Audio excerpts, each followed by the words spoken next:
जन सनातनी हिंदू ता धर्मर धर्मगुरु को अति निकट दर्शन कर शुण यहाँ आम समस्त भाग्य नुहे कि आप भावुं कि ये गोमाता कौन सुरक्षित प्रतिदिन हजार हजार गाई गोचालाण होती शासन तंत्र पाखे कौन खबर नहीं गुप्तचर विभाग पाखे कौन खबर नहीं केवल हिंदू राष्ट्र कहले हम तार जो आनुषंगिक गोमातार रक्षा धर्म रक्षा राष्ट्र रक्षा सीमा सुरक्षा एवं वर्णाश्रम परंपरा सनातन धर्मर वर्णाश्रम परंपरा हूँ सबुठार उत्कृष्ट परंपरा वर्णाश्रम परंपरा भी धीरे धीरे भूषुड़ी पड़ुची यौथ परिवार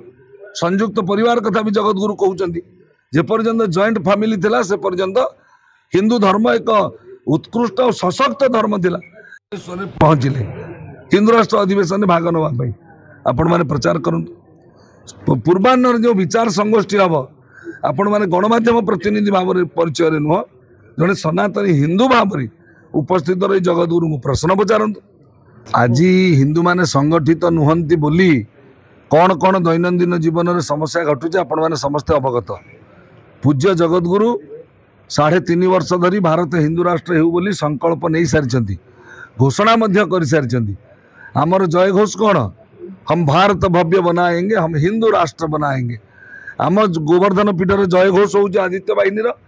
हिंदू राष्ट्र भारत वर्ष की जय हो आमर जय घोष हो हर हिंदू सेना हो हर हिंदू सनातनी हो आमर जय घोष हो गोहत्या बंद हो गोमाता की जय हो आपन देखुं कौ भाई भाव में ओडिशा एक संस्कृति संपन्न राज्य आपन भावुं कि ये गोमाता कौन सुरक्षित प्रतिदिन हजार हजार गाई गोचालाण होती शासन तंत्र पाखे कौन खबर नहीं गुप्तचर विभाग पाखे कौन खबर नहीं कौन जिला प्रशासन पुलिस प्रशासन पाखे समस्ते कांदुचंदी का आखिरे लुह नहीं जगतगुरु गोवर्धन पीठर पूर्वाचार्य संकल्प कर 72 दिन अनशन बसते स्वामी निरंजन देवतीर्थ भारत गोहत्या मुक्त राष्ट्र घोषित हो ओडिशा भारतर सबुठारु संघीय व्यवस्था रे गोरक्षा कठोर आईन ओडिशा रे प्रणयन होता किंतु सबुठु बेसी गो चालाण वर्तमान पड़ोसी राज्य को विदेश को ओडिशा रु होउची से विषय जगतगुरु मार्गदर्शन करेंगे धर्मांतरीकरण उपर मार्गदर्शन करेंगे वनवासी क्षेत्र में गरीबी हिंदू मानू केमिति प्रलोभन प्रोत्साहन देकरी धर्म परिवर्तन करा एवं आमर उपकूल जिला सामुद्रिक जिला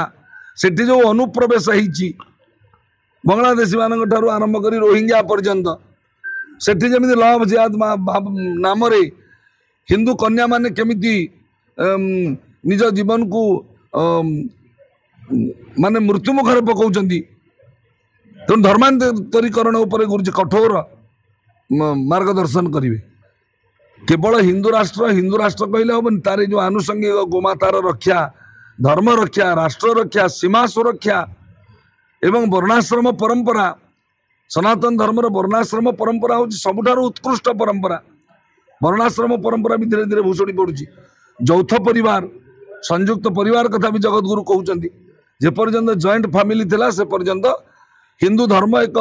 उत्कृष्ट और सशक्त धर्म थिला जितेबाला आम समस्त न्यूक्लियर फैमिली हो गले 51 परिवार हो गले धीरे धीरे भूषुड़ी पड़ला आम समस्त दिशाहीन है पूज्य जगतगुरु आम समस्त सनातन धर्मर सर्वोच्च धर्मगुरु मुखिया आपण मैंने जानी ये राजगुरु बा राजपुरोहित नुहंती ये होचंदी आदिशंकराचार्य परंपरा रे 2500 वर्षर जो प्रवहमान स्रोत तार 145तम उत्तराधिकारी ये विलक्षण सन्थ आप सारा भारत वर्षर जिते राष्ट्रीय स्तर सन्थ कथावाचक को पचार ना समस्त कहे वरिष्ठ भी श्रेष्ठ भी कार्यक्रम स्थान हूँ शैलेश्वर विहार दुर्गा मंडप पड़िया प्राय 10,000 लोकंर समागम आम अपेक्षा रखीचु पाग अनुकूल हो महाप्रभु जगन्नाथ आशीर्वाद करंतु महाप्रभु लिंगराज आशीर्वाद करंतु हिंदू अधिवेशन सफल हो तारीख हूँ 26 अक्टोबर जो 2 दिन पर आसूची संध्या 5 घटिका समय आपण मानू निमंत्रण करी आपण मैंने 25 अक्टोबर जिते गुरुदेव आगमन हम पहुँचले हिंदू राष्ट्र अधिवेशन भाग नापी आपण मैंने प्रचार करूँ पूर्वाह्न जो विचार संगोष्ठी हम आपण मैंने गणमाध्यम प्रतिनिधि भाव में परिचय नुह जड़े सनातनी हिंदू भाव उपस्थित रही जगतगुरु को प्रश्न पचारतु। संध्यार जो भारी सभा हम मैदान ने हजार हजार श्रद्धालु भक्त हिंदू मान नहीं से सभा को आपण मैंने कवरेज करूँ। सभा पर सेठी जगतगुरु को आप प्रश्न पचारतु। आपण मन जो सन्देह अच्छे हिंदू राष्ट्र को लेकिन निश्चित भाव जगतगुरु तार उत्तर आपण मानक रखिए। आपण मैंने दुईटा कथा पाइबे। आपण मैंने आम समस्ते आग होचे ओडिया समस्ते सनातनी हिंदू तापर पेशारे आपण सामाजिक गणमाध्यम वैद्युतिक गणमाध्यम छापा गणमाध्यम जन सनातनी हिंदू ता धर्मर धर्मगुरु को अति निकट दर्शन कर शुण यहाँ आम समस्त भाग्य नुहे कि तेणु मुझे गोवर्धन पीठ तरफ आपण अभिनंदन जनाऊँ स्वागत करुच्ची समस्ते आपण मैंने एकाठी हूँ। जय जगन्नाथ।